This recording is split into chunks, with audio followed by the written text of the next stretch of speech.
امیر المومنین شیر خدا علی ابن ابی طالب علیہ السلام خانہ کعبہ میں پیدا ہوئے۔ آپ کی والدہ حضرت فاطمہ بنت اسد نے اپنے والد کے نام پر آپ کا نام حیدر رکھا۔ آپ کے والد نے آپ کا نام علی رکھا اور رسول خدا صلی اللہ علیہ وآلہ وسلم نے آپ کو اسد اللہ کے لقب سے نوازا۔ اس کے علاوہ مرتضی یعنی چنا ہوا، قرار یعنی پلٹ پلٹ کر حملہ کرنے والا، شیر خدا اور مشکل کشا آپ کے مشہور القابات ہیں۔ رسول اللہ صلی اللہ علیہ وآلہ وسلم نے فرمایا کہ اگر تم میرے بعد دیکھو کہ علی ایک راستے پہ چل رہے ہیں اور تمام اولاد آدم ان کو چھوڑ کر کسی دوسرے راستے پہ چل رہے ہیں تو تم میری یہ وصیت یاد رکھنا کہ تم تمام اولاد آدم کو چھوڑ دینا مگر علی کا ساتھ نہ چھوڑنا، کیونکہ علی تمہیں کبھی گمراہ نہیں ہونے دیں گے۔ لیکن رسول اللہ صلی اللہ علیہ وآلہ وسلم کی رحلت کے بعد لوگ بدل گئے اور علی سے بغض اور نفرت عروج پر پہنچنے لگی۔ لوگ علی کے عدل و انصاف کی مخالفت کرنے لگے اور ہر طرح سے علی کو رنج و غم پہنچانے لگے۔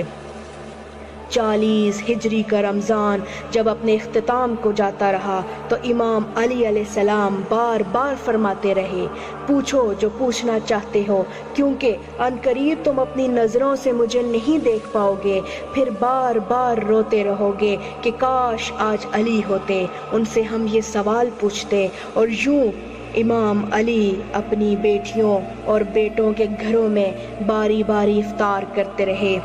جب 18ویں روزے کے افطار کا وقت قریب آیا تو آپ نے اپنے بیٹے حسن سے کہا کہ حسن جاؤ اپنی بہن ام کلثوم سے کہو کہ آج اس کا بابا اس کے پاس روزہ افطار کرے گا۔ بی بی ام کلثوم امام علی کے لیے دودھ، نمک اور جو کی روٹی کا اہتمام کرتی ہے۔ جیسے ہی امام علی اپنی بیٹی کے گھر پہنچے، آپ کی بیٹی نے دسترخوان بچھایا۔ افطار کا وقت قریب آنے لگا۔ امام علی جیسے ہی دسترخوان پہ بیٹھے تو آپ اپنی بیٹی کو دیکھ کر فرمانے لگے کہ اے میری بیٹی کلثوم، کیا تم نے کبھی دیکھا ہے کہ تمہارے بابا کے دسترخوان پہ ایک دام سے زیادہ دام موجود ہوں؟ یہ 3 دام کیوں رکھے ہیں؟ اے کلثوم، اس زمین پہ سینکڑوں ایسے اللہ کے بندے رہتے ہیں جو ایک دام بھی پیٹ بھر کر نہیں کھاتے، اور میں ان کا امام 3 دام کھاؤں؟ ان میں سے 2 دام کو اٹھاؤ اور کسی مستحق کو دے دو۔ بی بی ام کلثوم نے چاہا کہ میں دودھ کو امام علی کے لیے رکھوں اور نمک کو اٹھا لوں۔ جیسے ہی بی بی نے ہاتھ قریب کیا، امام علی فرمانے لگے، اے کلثوم، یہ دودھ پڑوس کے یتیم بچوں کے لیے رکھ دینا۔ امام علی نے نمک سے روزہ افطار کیا اور پھر اللہ کی عبادت میں مشغول ہو گئے۔ اللہ کی عبادت بھی کر رہے ہیں اور بار بار آسمان کی طرف دیکھ کر فرما رہے ہیں کہ آ گئی وہ رات جس رات کا علی سے وعدہ ہوا تھا۔ بس جیسے ہی فجر کا وقت قریب آنے لگا تو آپ نے روزے کی نیت کی، امامہ سر پہ رکھا، ابا دوش پہ لی اور ان نالین کو اپنے قدموں میں پایا جو جگہ جگہ سے سی ہوئی تھی۔ پھر آپ مسجد کوفہ کی طرف روانہ ہوئے۔ آپ کے گھر میں جتنے پرندے موجود تھے وہ آپ کے قدموں میں لپٹ گئے اور اپنی آواز میں کہنے لگے، اے مولا تراب، رک جائیے۔ امام علی اپنے وعدے کو نبھانے کے لیے مسجد کوفہ کی طرف روانہ ہوئے۔ 19 رمضان کی رات جیسے ہی آپ مسجد کوفہ میں پہنچے تو جو انسان مسجد میں سوئے ہوئے تھے ان کو آپ نے جگایا۔ ان میں آپ کا قاتل عبد الرحمن ابن ملجم بھی تھا۔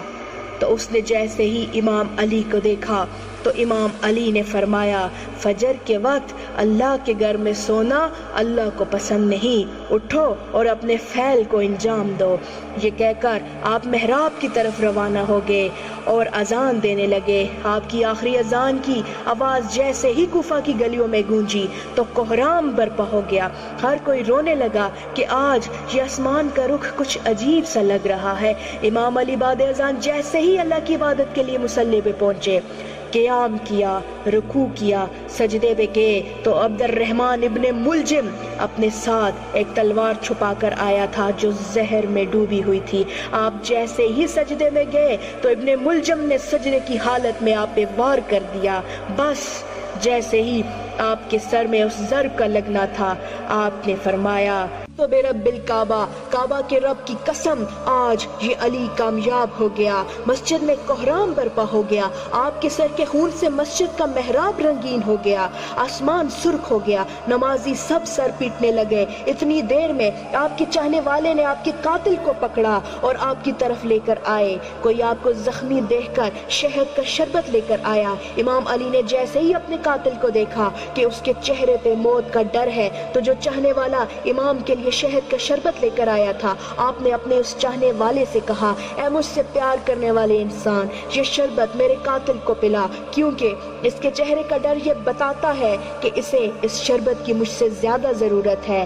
اور آپ سختی سے فرمانے لگے کہ کوئی بھی میرے قاتل کے ساتھ بدسلوکی نہ کرے، اگر میں اس ضرب کی وجہ سے شہید ہو جاؤں تو اس کو بھی صرف ایک ہی ضرب لگانا، اور اگر صرف ایک ضرب سے یہ بچ جائے تو اس کو آزاد کر دینا، اور اگر اس ایک ضرب سے یہ مر جائے تو تم میرے قاتل کے جسم کی بے حرمتی نہ کرنا، اس کے غسل و کفن کا اہتمام کرنا، اس کے جسم کے حصے نہ کاٹنا، کیونکہ میں نے اللہ کے رسول سے سنا کہ اللہ ایسے انسان پر لعنت کرتا ہے جو مرے ہوئے انسان کے جسم کے حصے کاٹ کر اس کی توہین کرتے ہیں۔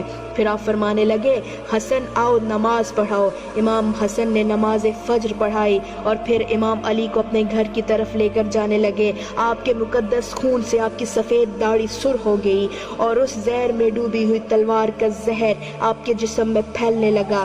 جیسے ہی امام علی اپنے چاہنے والوں کے ساتھ اپنے گھر کے قریب پہنچے تو آپ نے فرمایا، عباس، حسن، حسین، میرے چاہنے والوں کو کہو کہ یہیں سے واپس چلے جائیں کہ مجھے ضرب لگنے کی خبر میرے گھر پہلے پہنچ چکی ہے۔ میں نہیں چاہتا کہ میری بیٹیوں کے رونے کی آواز میرے چاہنے والوں کے کانوں تک پہنچے۔ تمام صالحین کو اپنے اپنے گھروں کے لیے واپس پلٹایا گیا۔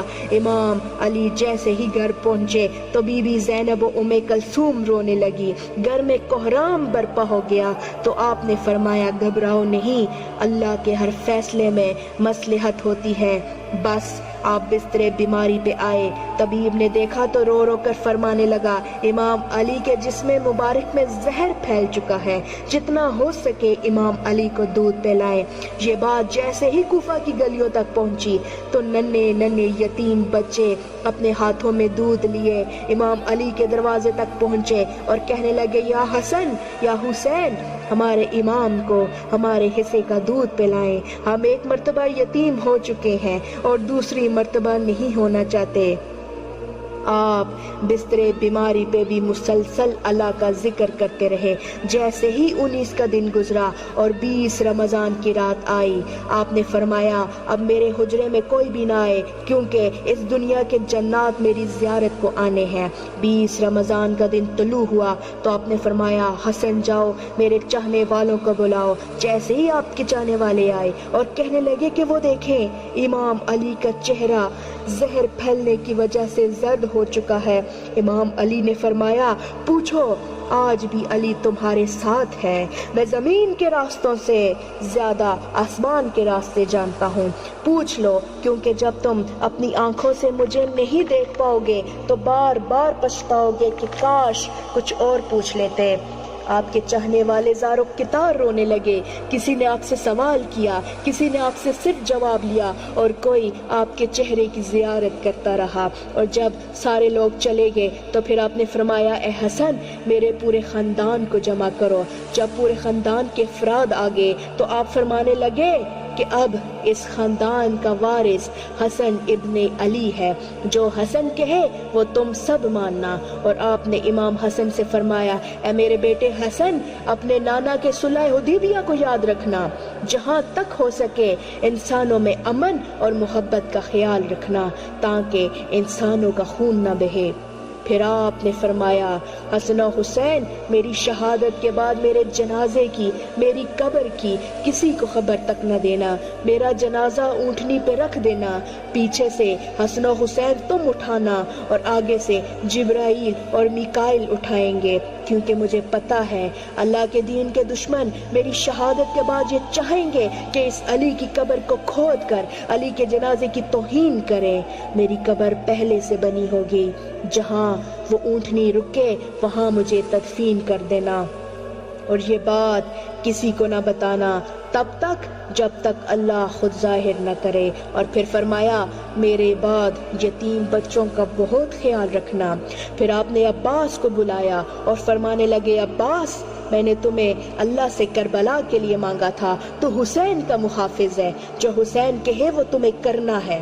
اور پھر آپ نے اپنے بیٹے حسین سے فرمایا تمہاری شہادت کی خبر تمہارے نانا نے تمہاری پیدائش کے وقت ہی سنا دی تھی، تمہیں کربلا میں 3 دن کا بھوکا پیاسا رکھ کر قتل کیا جائے گا، تمہارے بچوں کو، بھائیوں کو، ساتھیوں کو تمہارے سامنے ہی مارا جائے گا۔ اے حسین تمہاری لاش پہ گھوڑے دوڑائے جائیں گے، تمہاری شہادت کے بعد میری بیٹیوں کو، تمہاری بہنوں کو، ہمارے گھر کی عورتوں کو اسی کوفہ اور شام میں پھرایا جائے گا، ان کو پتھر مارے جائیں گے۔ حسین جب تمہارا آخری وقت آئے اور الوداع کہنے بیویوں کے خیمے میں آؤ، بہنوں کے بازو چوم کر یہ کہنا کہ بابا نے کہا تھا اسلام کے لیے ہر غم سہنا اور اسلام کے پرچم کو ہمیشہ بلند رکھنا، ہر موڑ پر اللہ کے رسول کی نبوت کی گواہی دینا۔ بس اس کے بعد آپ فرمانے لگے سلام ہو یا رسول اللہ۔ گھر میں کوہرام برپا ہو گیا، سب فرمانے لگے کہ یا علی کیا ہمارے ساتھ رسول اللہ ہے؟ امام نے فرمایا ہاں اللہ کے رسول اور تمہاری ماں فاطمہ الزہرا مجھے لینے آئے ہیں۔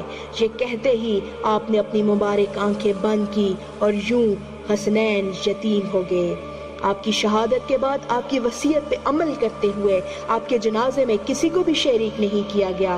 آپ کا جنازہ پیچھے سے حسن و حسین نے جیسے ہی اٹھایا تو آگے سے جبرائیل و میکائیل اٹھانے لگے اور ایک نورانی اونٹنی پہ سوار کر دیا۔ حسن و حسین اور جبرائیل و میکائیل کے علاوہ کسی کو خبر تک نہ ہوئی، خاموشی سے اس اونٹنی کے پیچھے چل ہی رہے تھے۔ جیسے ہی کوفہ سے تھوڑا آگے گئے ایک چمکیلے پتھر پہ وہ اونٹنی رک گئی تو اس پتھر کو ہٹایا گیا۔ وہاں پر ایک قبر پہلے سے ہی بنی ہوئی تھی اور اس پہ لکھا ہوا تھا کہ یہ قبر اللہ کے نبی نوح نجی اللہ نے بنائی ہے، اللہ کے اس ولی علی کے لیے جس کے صدقے میں میری کشتی کو نجات ملی۔ سلام ہو شیر خدا، اللہ کے ولی، اللہ کے گھر پیدا ہونے والے، اللہ کے گھر میں شہید ہونے والے مومنوں کے امیر علی ابن ابی طالب پر، علی ابن ابی طالب پر۔